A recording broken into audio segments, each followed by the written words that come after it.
When I reached out to people on social media and asked if they had any questions about sleep, I got tons of responses from people asking how to fall asleep, how to stay asleep, and how to get better quality sleep. So this is a topic that is really important to everyone.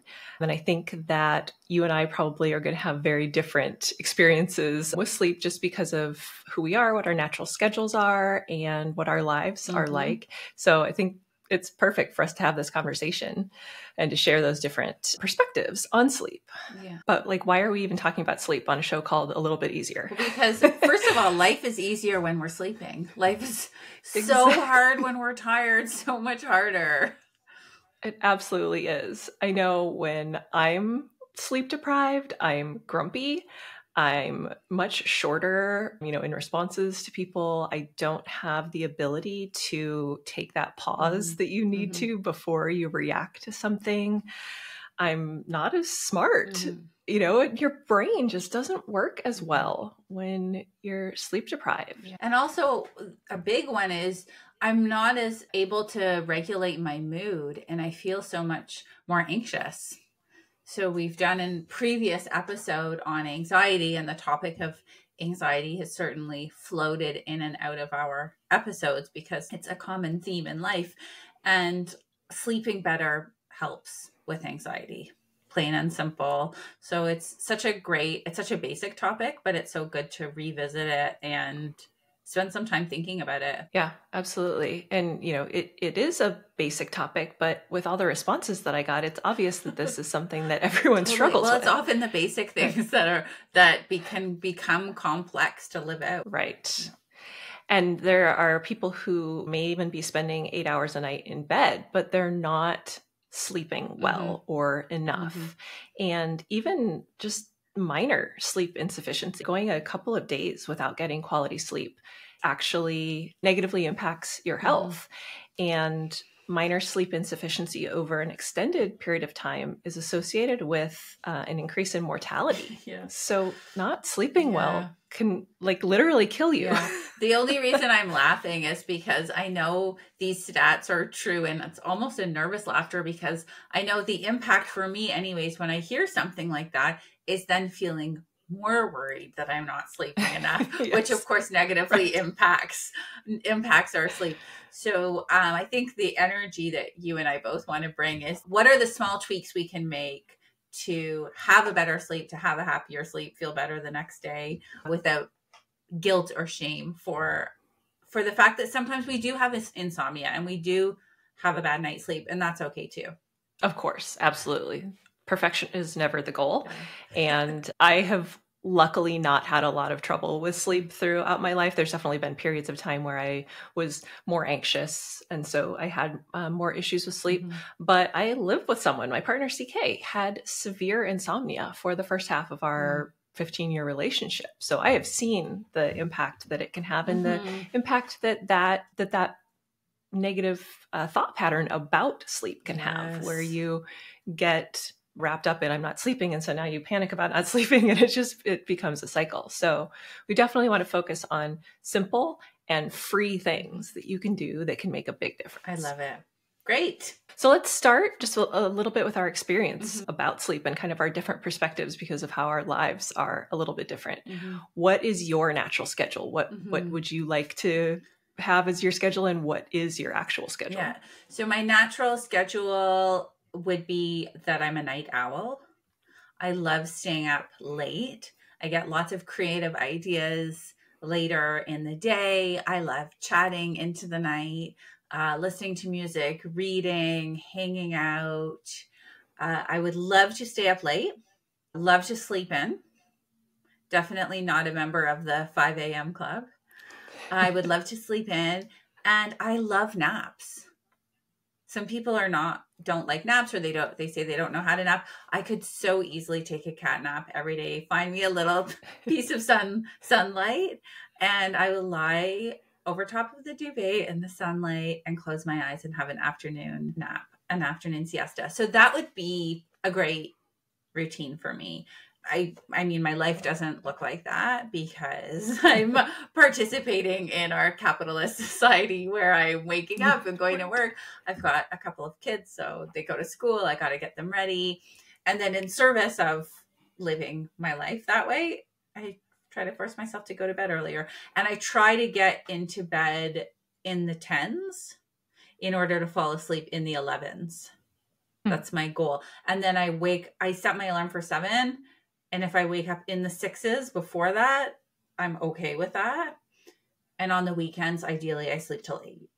Those are my numbers. How do they compare to your numbers?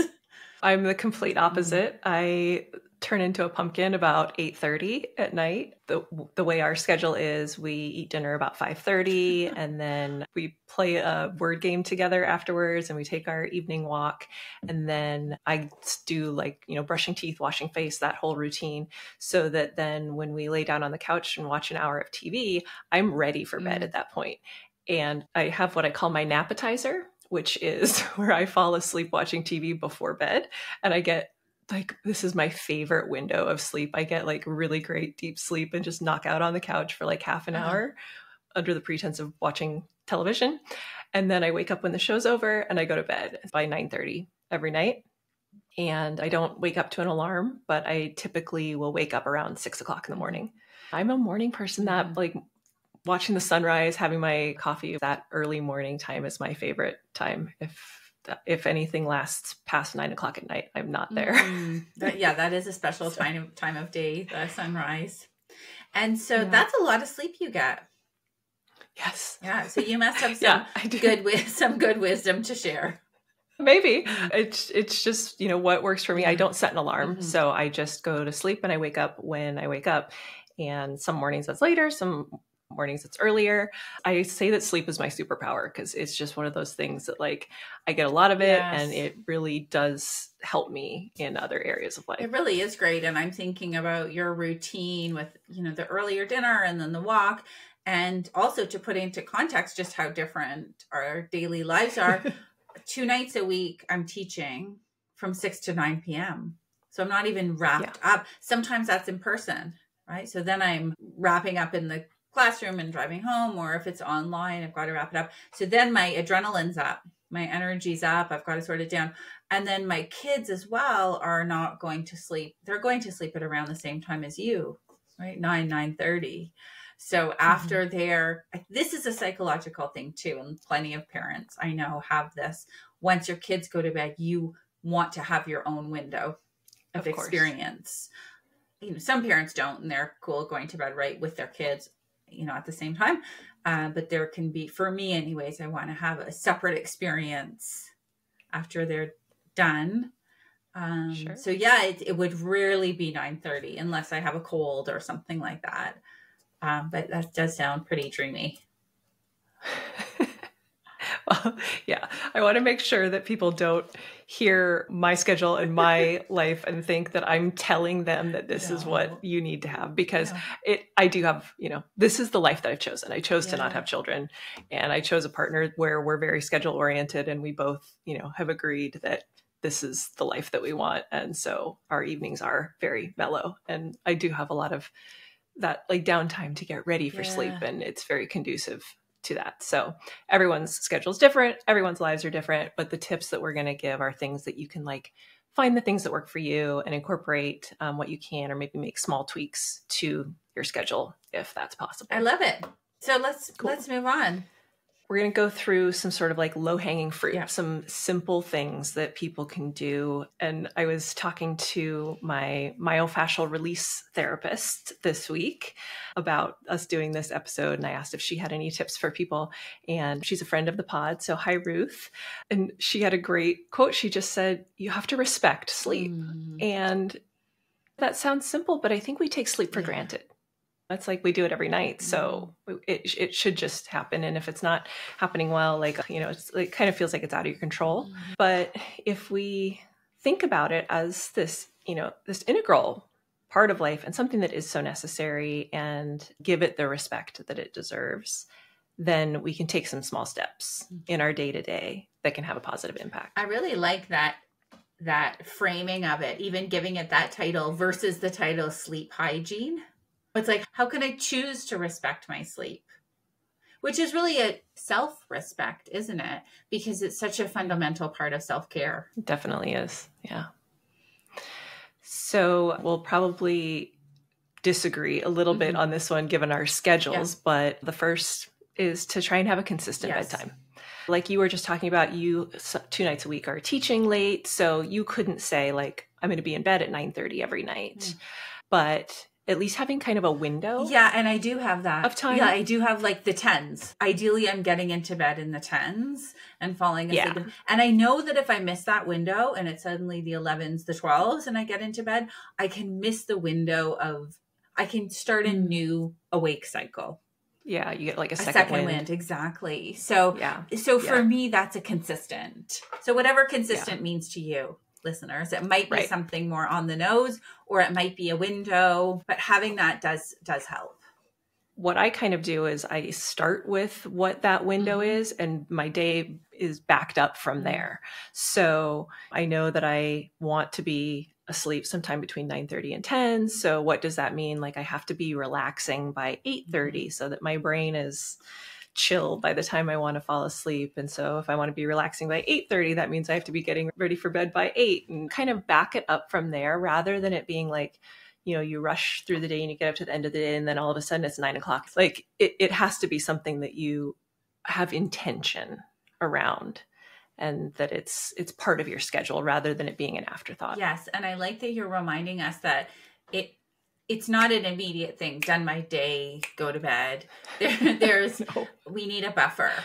And I think, again, that's individual for different people. Some people are able to fall asleep right away. I have a bit of a process before I fall asleep, and that involves turning my brain off from the day and relaxing it and then getting it ready for sleep.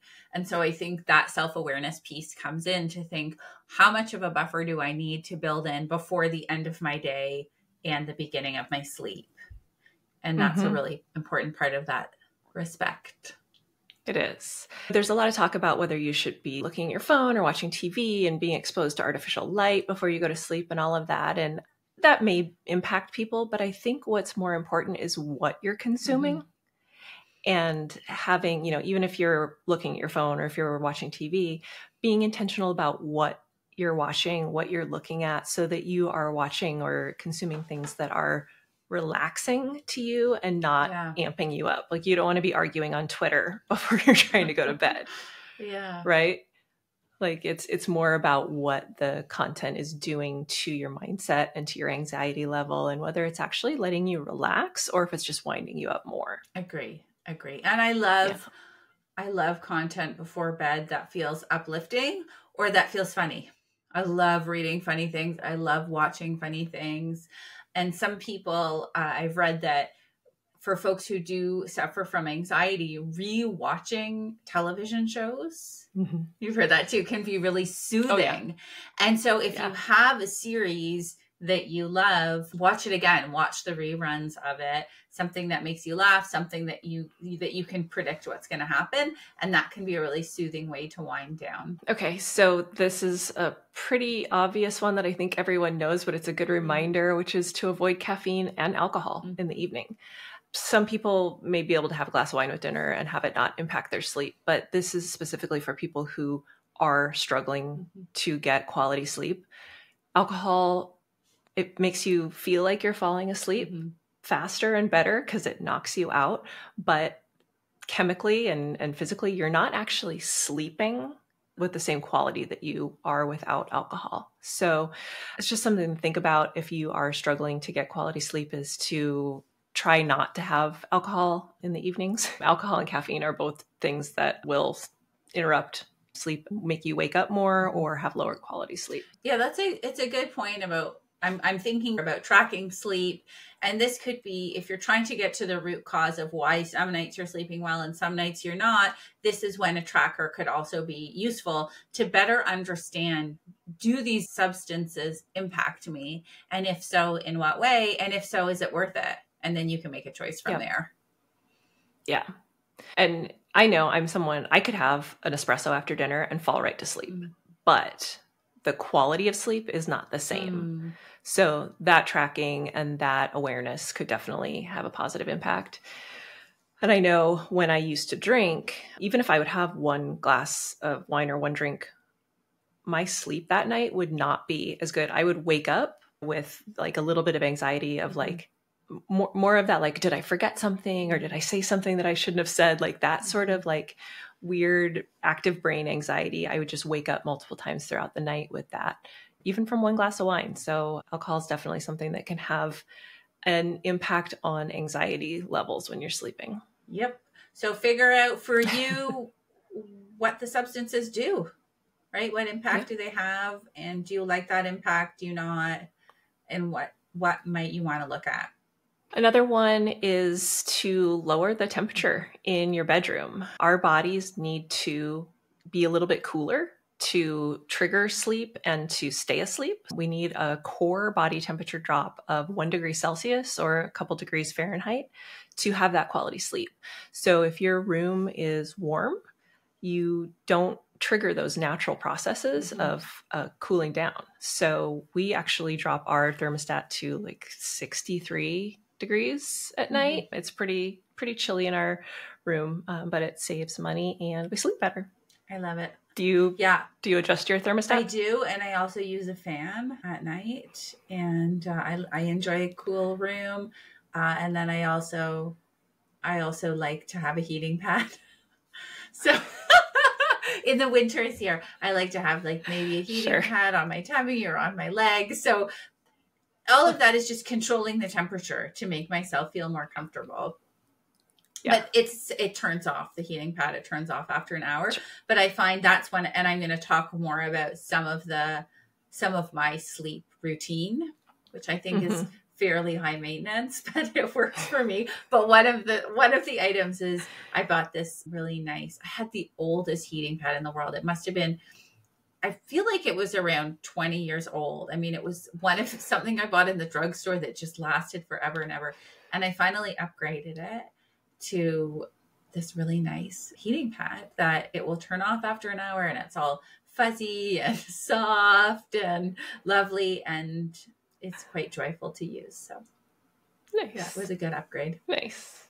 Anyways, I was thinking about my heating pad as you were talking about that, and it's like one that my mom gave me that she has. So mine is probably just as old as yours. Yeah, like it really feels like this ancient artifact that really stood the test of time, which is great. And the technology has improved. I worry about starting a fire every time I plug mine in. Like, it doesn't look shady, but I'm like, I don't know. This thing's pretty old. That's funny. That's funny. Yeah. Okay. So lower your temperature, and if you like a heating pad, use one. Yeah. Do what works for you, but try and make it a little bit cooler in the room so you can get that body temp decrease. Another thing to think about is if you're eating like a huge meal right before you go to sleep, for most people that is going to have a negative impact on sleep because your body is digesting and dealing with all of that food before you're going to sleep. I think most people know that, but if you are eating like something sweet before you go to bed, that can cause a blood sugar spike and then crash. And a lot of people have that like 3 o'clock wake up time in the middle of the night. It's actually because we have that like blood sugar increase and then decrease through the night. So you get down to like having low blood sugar in the middle of the night. And that causes your nervous system kind of to wake up because it's like, okay, we gotta deal with this. We need to have some food. So not eating sweets right before you go to bed, have your dessert a little earlier. Or if you do find that you have that wake up in the middle of the night, some people even wake up hungry in the middle of the night. If you eat something that's high protein and high fiber before bed, that will sustain you through the night. So try to make it not something that's high sugar. You want it to be high fiber, high protein, so that it will digest slowly. Like a cracker and peanut butter kind of thing? Maybe more like fruit and peanut butter, or vegetables and peanut butter, or beef jerky and fruit, something like that. Gotcha. Okay. Yeah. And do you know the ideal number of hours to eat before you go to bed? Like how long should it be between when we eat and when we go to bed? Do you know? I've heard that for a full meal, you actually want it to be a few hours before you go to bed. Yeah, this one I struggle with because when I'm teaching at night, ideally my food is ready and then during the break I eat it. Doesn't always work out that way, and sometimes it's a later meal, which isn't ideal. And so again, in real life we have different kinds of schedules and conditions, so we work with it. Yeah. Do you find that that has an impact on your sleep? I've never noticed. Maybe for you, it doesn't have an impact. Yeah, these are all things that it just, if someone's having an issue, 100%. It's things to be mindful of. It's not saying you have to make all these changes. Exactly. Yeah, just think about how what you do during the day impacts how you sleep. Because I think a lot of times there's almost this disconnect. It's like, okay, well, that's the day and that's the night. And there's no correlation from my behavior during the day or what I do during the day to how I'm sleeping. And it's all connected, right? You're the same person. Exactly. You're the same person, same body, same brain. Yeah. The one thing that I always notice, and it helps me tremendously, is when I've exercised. Yes. And I feel it. My body feels tired. My legs feel tired. And there's this kind of feeling of relief when I lie down in my bed. Maybe this sounds so obvious, but it's a reminder to myself every time I feel that way. Oh yeah, it's really good to exercise. I really don't regret that I did that. So that's another good thing another boost for exercising. Absolutely. Yeah. Absolutely. Our bodies are not meant to sit in front of a computer all day. Yes. We are built for movement. Yeah. We're built really to be walking for probably hours a day while we were tracking food or hunting and gathering. So, to expect your body and your brain to sit in front of a computer all day and then be tired and sleep. It makes no sense. It doesn't make a lot of sense. And consume information that probably triggers anxiety. Yeah, absolutely. Okay. We're going to go into some more next level tips in a second, but talk me through your nighttime routine because this looks pretty intense. Well, in point form, it looks very intense, and I did write in our little notes. It is a bit of a slog when I'm traveling, but it's just part of my self-care. And we've talked about morning routines, having an imperfect morning routine. I also have an imperfect evening routine, but it helps me reset from the day into the night. So first of all, I am picky about my pillow. I have a really great pillow. I travel with it. I will travel with just a carry-on, and I still manage to shove that pillow in there. Yes, we also travel with our pillows. Do you want to shout out the brand? I don't remember I don't know the brand, but it's because it's like a medical grade pillow, but it's one of those very firm foam ones. So it's firm, and then it has like a little divot in the head, so it feels very hard, and it really helped with shoulder tension. My doctor recommended I get one because I was getting shoulder tension, and it's been a game changer, and it's so comfortable. Now, if I forget one and I'm in a hotel and it's one of those fluffy pillows, I think, what is this? Is this just crap? I can't sleep on this. I feel my head go through it. So how about you? It's true. We were just in a hotel the other night and we both regretted not bringing our pillows because they were awful. Yeah. We use a brand called Coop, COOP, Home Goods. And their pillows they're foam, but it's like little pieces of foam, like chopped up and stuffed inside there. So you can add more or remove it to make it the thickness that you want. And you can scoot it around. So you can make a dip for your head and make higher parts if you're a side sleeper. And it's really customizable. So we love them. Yeah. Listen, pillows and any kind of bedwear, it really is now like a luxury goods kind of marketplace out there. But I do think it's worth finding a great pillow and investing in it. So I need my pillow. I have pajamas that are really comfortable for me. So I have a couple pairs of pajamas that I love. I have various lotions and potions that I keep beside my bed. Basically, my bedside table has a number of items to try and entice me to go to bed. Because as we shared, otherwise I'll find lots of reasons to putter around and stay awake. Right, till 2:00 in the morning. So I need to lure myself. So I've got various lotions and potions, really nice cream. I have fresh lavender or dried lavender that I can smell, an eye pillow. I have novels galore. As you know, I'm an avid reader. I love the way novels look. I love the way they feel in my hand. I'll go to the library. I'll buy a bunch of books at the bookstore and have a number on the go. Because sometimes I'm reading one and I'm like, I'm not liking the emotion that this is giving me right now. Maybe it gets too creepy or it gets too sad.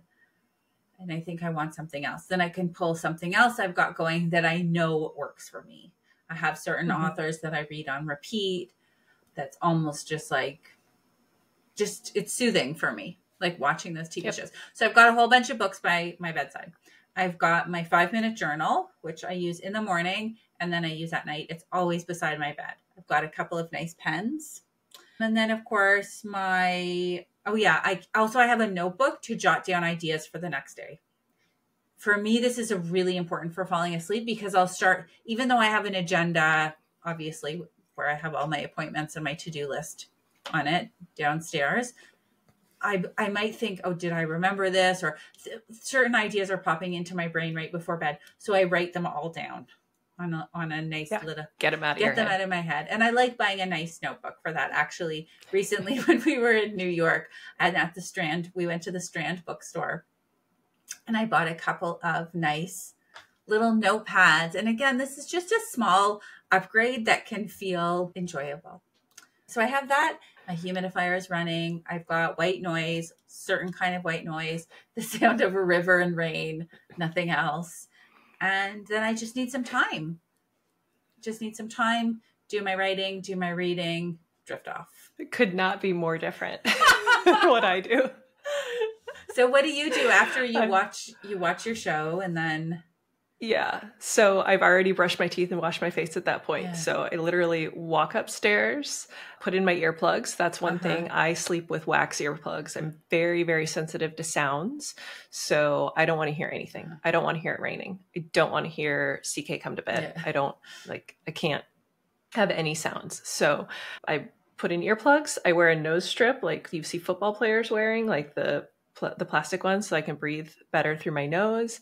And then I tape my mouth closed, which we'll talk about as well. Take off my clothes and get in bed. That's my routine. I don't do. You don't read anything. No, absolutely not. I would not. Turning on a light would not be good for me. Yep. Okay. Yeah. Okay. Let's talk about this nose strip and the mouth tape. Yes. So nose strips, that's just something I started doing because I have like a fairly thin nose, so I don't breathe very well through my nose. But nasal breathing is one of the best things that you can do for your respiratory system. It humidifies the air properly, whereas breathing through your mouth does not. Nasal breathing releases nitric oxide, which is really great for your cardiovascular system and calming. Yeah. There's tons of benefits for nasal breathing. Okay. I wear a nose strip when I'm sleeping so that I can breathe better through my nose. I've always done that for a very long time. But CK started taping his mouth. You use medical tape and you just put a little piece of tape right in the middle of your mouth across your lips and tape it so that you're forced to breathe through your nose. And I gave him a hard time about it for a while because it seems so silly, but there's actually some evidence that it can be beneficial. So I tried it and it helped me not so much to breathe through my nose more because I already did that because I say that I'm a very intense sleeper because I clench my jaw when I'm sleeping. So my mouth was already closed anyway, but it helped to not, like wake up with a dry mouth if you've been breathing through your mouth, or maybe like you wake up and you're like drooling on the pillow and you're like, ugh, it stops that from happening because your mouth is taped closed. It freaks a lot of people out because they're like, I don't want to tape my mouth closed and suffocate when I'm sleeping, but it's something to try. It works for us, and I have noticed a difference. Wow. How long have you been taping your mouth? Probably about a year at this point. Okay. And does it ever feel uncomfortable or strange? No, it did when I was sick because I couldn't breathe through my nose. But now I actually would probably have trouble falling asleep without it. Right. And I think that's the thing about habits, as we've talked about. Yeah. Whatever becomes your habit, whether it's you categorize it as something that's good for you or you categorize it as something you want to change, if it's become a habit, it feels weird not to do it. Even medical tape on your mouth while you sleep. Yes. Yeah. So I always joke that I hope that nothing ever happens to me and CK while we're sleeping, because if someone found our bodies, I would have Invisalign retainers, my mouth taped closed, a nose strip, and earplugs in. And he would have his mouth taped shut, earplugs, and a headband with earphones in them. So we would look pretty silly. Yeah. So you're a high maintenance sleeper in a different way. Totally different way. So find your own way of maintaining, of doing what you need to get a good night's rest. Full permission from us. Yeah. Be weird. Yeah, be weird. Do what you got to do to feel relaxed and get that sleep. Yep. So some people might have just heard me say the headband with sleep phones in there and wonder what those are. So CK likes to fall asleep listening to podcasts. Wearing headphones to sleep is extremely uncomfortable. Yes. So we found these things that are called sleep phones, and they're actually completely flat discs. And they go inside of like a headband that you just kind of put over your head. And then so those earphones lay flat on the outside of your ears, and you can still sleep on your side with the headphones on, and it's really comfortable. So if people like to fall asleep listening to something to shut off their brain, or if you're used to falling asleep watching TV, I would recommend trying sleep phones instead, and maybe doing a podcast so you can turn the TV off and not have that artificial light interrupting your sleep. That's quite amazing that it does, that he doesn't feel the pressure on his ear, that it's so flat. They're felt, so they're a little spongy. Yeah, they're really comfortable. Wow. You can just get them on Amazon. So many things out there. Yes. Yes. Identify the problem, and then maybe hopefully you can find some kind of solution on Amazon. Yeah. Yes.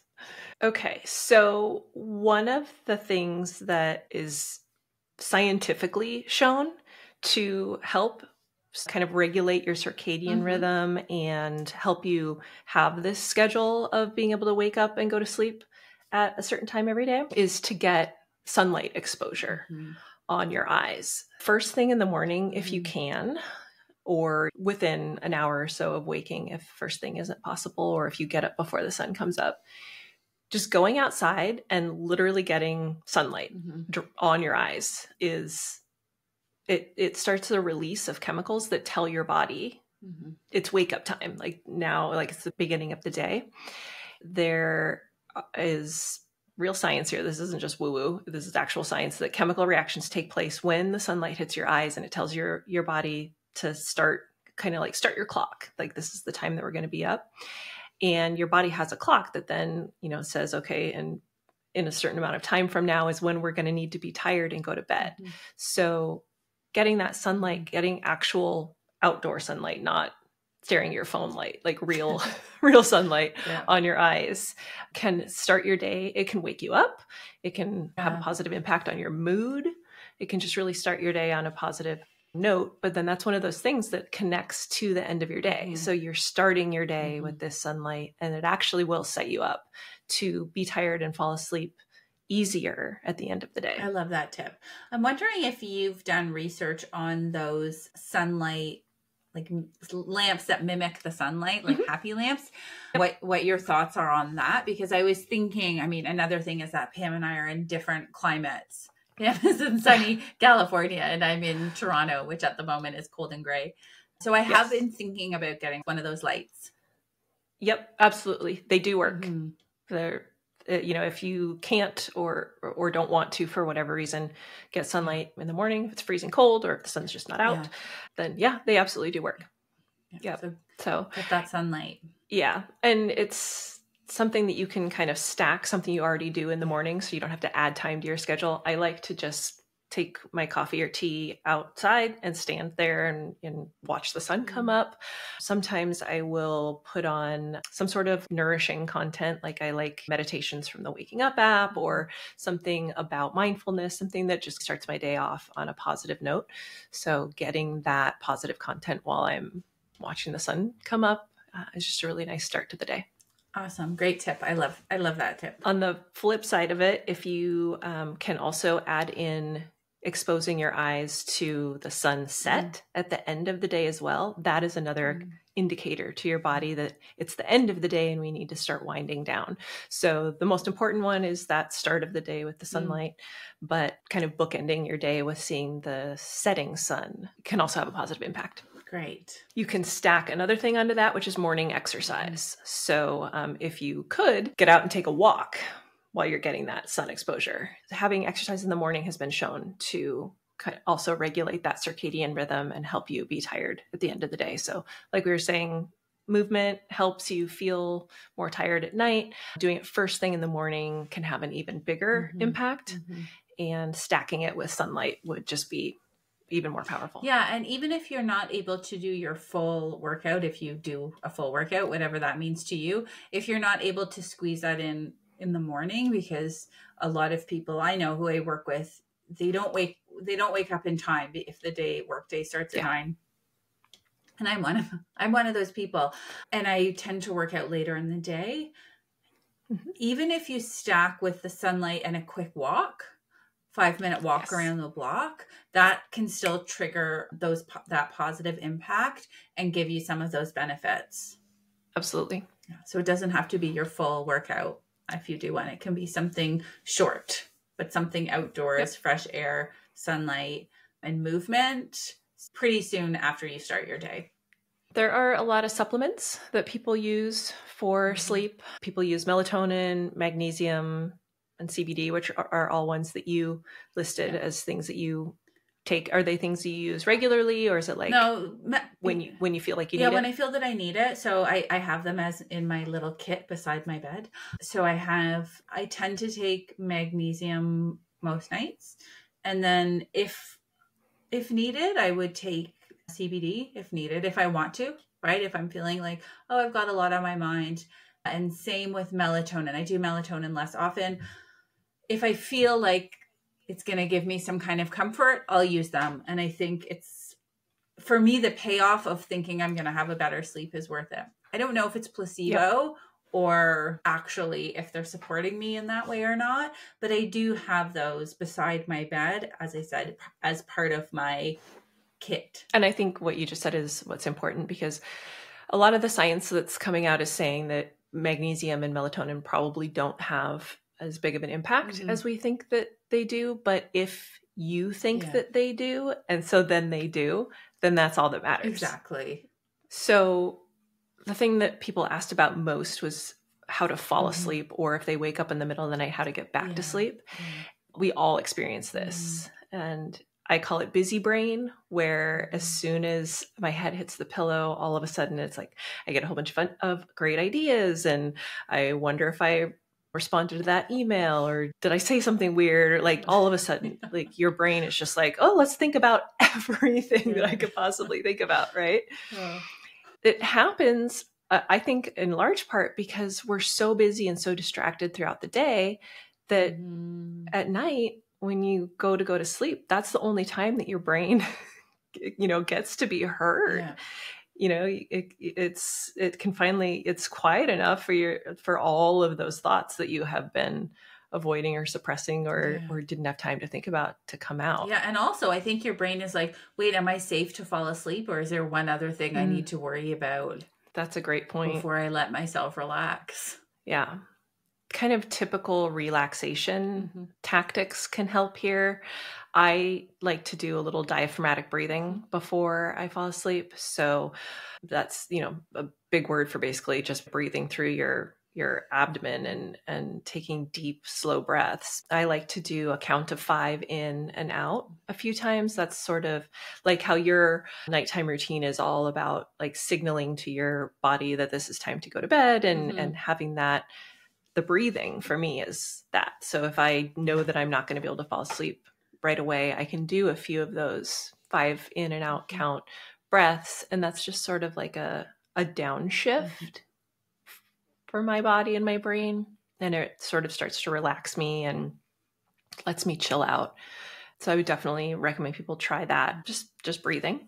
Yep. If you are having trouble falling asleep. Yeah. But I have one weird trick to fall asleep. Yeah, I was like, I'm going to need you to explain this, because I read it in the notes and I thought, okay, this is going to come off better if Pam explains it.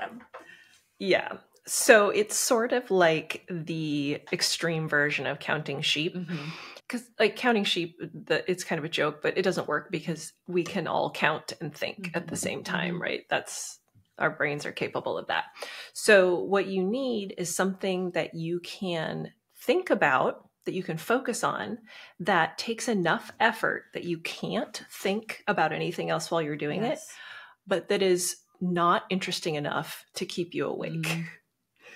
So what I do is you have to pick something that there's a finite number of items that you can list in a defined order. I will do NFL teams ranked in alphabetical order by city. So there's a finite number of teams, so I know how many I need to count, and I can list them all in alphabetical order. So if I'm trying to fall asleep, I do my breathing, and then I start going 1, Arizona Cardinals, 2, Atlanta Falcons, 3, Baltimore Ravens. So I'm focusing on what number am I on? Do I have them in the right alphabetical order? Have I missed one? I'm keeping all of these really banal, boring things. I'm having to keep track of multiple things. So it's not interesting enough to keep me awake, but I'm keeping track of so many things that I cannot think about anything else. And rarely do I get halfway through the list before I have bored my brain to sleep. So funny. So how many NFL teams are there, by the way? 32. All right. So, but here's the thing. Couldn't you do this with something that's not finite as well? Because I'm trying to think of what do I know that, like, for example, could I just start with, the alphabet and think of like a food? So A, apple, B, banana, C, celery, D, like just. You definitely could. Yeah. That's how I started it. What I find is that that's not enough to keep track of. So there you're only keeping track of letters and number. So this is kind of three things. Yeah, exactly. Yep. If you're doing that, you're not keeping track of like whether you did them in the right order, because, ABC, you can do that. But if I'm doing NFL teams, for instance, and I forget Baltimore Ravens, I'm going to be off. My count is going to be off. And then I'm going to have to be like thinking about it.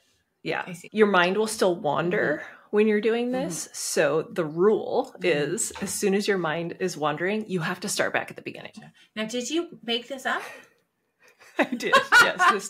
This came out of necessity. Because there was a time in my life where I was not sleeping very well. It was before we dealt with CK's anxiety, and I was carrying a lot of his anxiety. Well, we actually didn't know that he had it yet. So I was carrying his anxiety, not knowing that that's what was happening. I hadn't done some emotional work on things that were bothering me. So I had a lot of other anxiety going on. So then I was having trouble falling asleep, or I would wake up at night and have trouble getting back to sleep. So I started out with doing what you were just saying, which I would just do colors in the alphabet. And that worked at the beginning. But once you learn how to do it, your brain needs more to focus on. Okay. Yeah. Thank you. So I think the key learning here, the key point is you need to find a way to engage your brain and think about something other than the fact that it's saying to you, oh, you're not sleeping. Oh my gosh, you're going to feel so terrible tomorrow. Right. And find different ways to do that. And you're right. If something is too easy, then your brain will think about it and then go away, like go back to the worry thought. I love your idea. A simpler one, and it does work for me, is counting my breaths. And then I'll do box breathing, which is inhale for 4, hold for 4, exhale for 4, hold for 4, and then that 1, and then 2, right? So you're just counting the breaths, but you have to count also all of the 4s. So I'm thinking that's another way to engage the brain. These are granular ideas. The point is, if your brain is running amok, you have to find a way to like rein it in and get it to think about something on command. Yeah. And I just wanted to give another example so people can think about things to use as their list if they want to try this, because it doesn't have to be something in alphabetical order. It's literally any order. So the other one that I use is Formula One teams and drivers. I do them in reverse order of how they are doing in the Constructors' Cup. So if there's any F1 fans out there using last year's results, I would start with like Team Haas, And then I say their drivers, Nico Hulkenberg and Kevin Magnussen. It was number 10. And then number 9, Alfa Romeo, was Zhou Guanyu and Valtteri Bottas. And then number 8 was AlphaTauri with Daniel Ricciardo and Yuki Tsunoda. So I have these, I have to remember the teams and the drivers and where they were in the rankings. And it's very nerdy, but it's detailed, and it's something that I have to think about intensely. So I can't possibly think about anything else and keep my place in that list. So how long do you think you would do that before you would drift off? With that, I would probably make it to like 5th place. I rarely ever make it through the entire list without falling asleep. Super cool. And I'm very impressed with that knowledge. You would do really well in key trivia categories. Yeah. So, certain sports. Sports. If you make it to Jeopardy and they happen to ask those, you're just going to do so well. Yeah. I'm trying to think of something that somebody would do that isn't sports. I'll try and come up with some of those ideas and share, because I'm sure not everyone is that into sports. Yeah. Or remembers all of those details. But, it's a good exercise to think about what are the categories that we all might know well enough to develop an exercise like that. Sure. Yeah. Cool. You had one more note here about what you do in the middle of the night if you have trouble falling asleep. Do you want to talk about that? Yes. So for me, I will go back to my book. If I'm having trouble and I start reading my book again, I can typically fall back asleep. I might need to get out of my bed and go down. It doesn't happen that often, but sometimes in my life, if I've got something on my mind, it will happen. And a key thing for me is telling myself when it happens, this isn't a problem. And I will do a self-compassion exercise, which is saying to myself, this isn't a problem. You're feeling worried right now. All people feel worried sometimes. All people have nights where they don't sleep well. It's not a problem. Give yourself some love. And I find that reframing, telling myself it's really okay. I'm going to be fine. Or I'll tell myself I've been tired before and I've been just fine. That's not a problem. I can do everything even if I'm tired. Right. Then the anxiety about the not sleeping can lessen. And then I can go back to, okay, how can I just help myself fall back asleep without the additional burden of feeling bad about the fact that I'm not sleeping. Mm-hmm. I do the same thing. If I lay in bed for 45 minutes and I'm not able to go back to sleep in the middle of the night, I will get up and play like a word game. Sometimes I'll have some whole milk that helps calm my system down, get a little bit of fat and calories in there. And I agree about the change of location. Yeah. Sometimes that helps to just get up and to move out of bed, so you're not just like laying there, rolling over and shifting and just getting spun up about the fact that you're not sleeping. So I'll move to the couch and chill out there for a little while. Maybe I'll sleep there, or just wait a little bit until I start to feel tired again and then move back to bed. And it definitely helps. So good. Yeah, I think this is wrapping up the conversation. I wanted to share that we're going to continue the conversation about sleep, but take it into a slightly different related direction in our next episode, when we're talking about rest more broadly. What does rest mean? Sleep is certainly one part of rest, but how can we think about rest in a more fulsome way and explore that together? Okay, everyone, good night.